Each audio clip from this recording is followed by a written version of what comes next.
বাজলো তোমার আলোর বেণী। এই আকাশ, এই বাতাস, এই মাঠ ঘাট একটাই কথা বলে, মা আসছে। মায়ের এই হাসি মুখ দেখার জন্য একটা বৎসর চোখের পলক না ফেলে অপেক্ষা করে থাকা, অপেক্ষার হলো অবসান।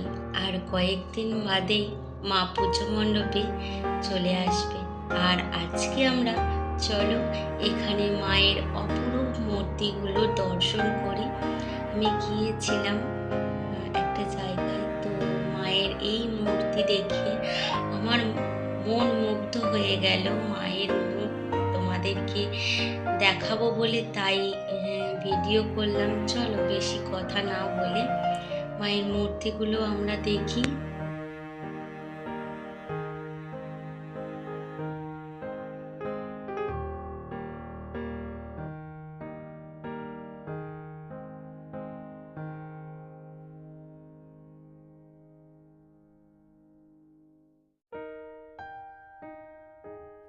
মা যেমন সজ্জিত হচ্ছে এই জায়গায়, তেমনি পূজা মণ্ডপগুলোও সজ্জিত হচ্ছে নানা রূপে, নানা সাজে, নানা আলোয় আলোকিত হয়ে আমাদের ওমা আসছে সেই আনন্দে।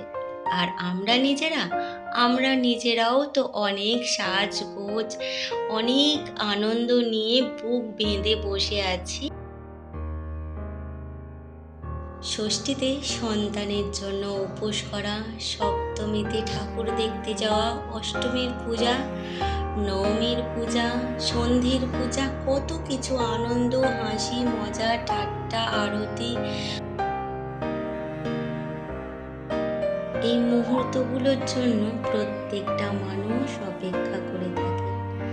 আর আমিও সেই রকম তোমাদের সাথে অপেক্ষা করে আছি কখন মায়ের মূর্তিটা দেখবো পূজা মণ্ডপে।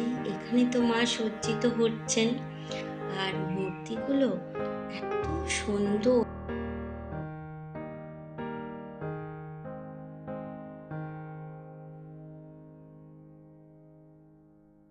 তা তো আর বলার অপেক্ষা থাকে না।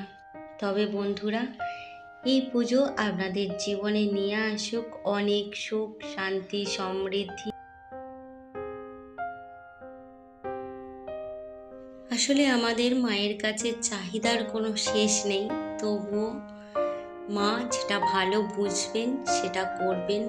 মা যাকে যতটুখানি দেওয়ার তিনি নিশ্চয়ই দেবেন। আমরা তুচ্ছ মানব, আমাদের অত সামর্থ্য নেই মায়ের সেই লীলা, সেই মহিমা জানার। মা যা ভালো বুঝবেন তাই করবেন। তবে মনে মনে সকলের জন্য প্রার্থনা জানালাম।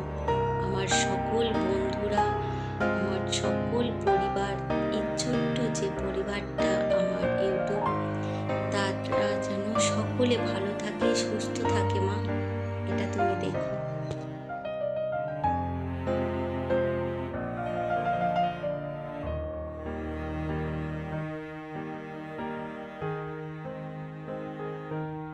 মহালয়ার ভোর সকলের কাছে নিয়ে আসে সেই সুন্দর মুহূর্তটার শুরু, যেটার থেকে মনে হয় মায়ের সেই গায়ের মিষ্টি গন্ধটা পাচ্ছি। যেমন জন্মদাত্রী মায়ের একটা মিষ্টি গন্ধ, সেই রকম মা দুর্গারও একটা মিষ্টি গন্ধ আকাশে বাতাসে ভরে ওঠে। তাহলে বন্ধুরা, পুজোটা ভালো করে কাটিও, আনন্দে কাটিও, সাবধানে কাটিও, পরিবারের সকলের সাথে হাসি খুশিতে কাটিও। আজকের মতো আসি, দেখা হবে আবার।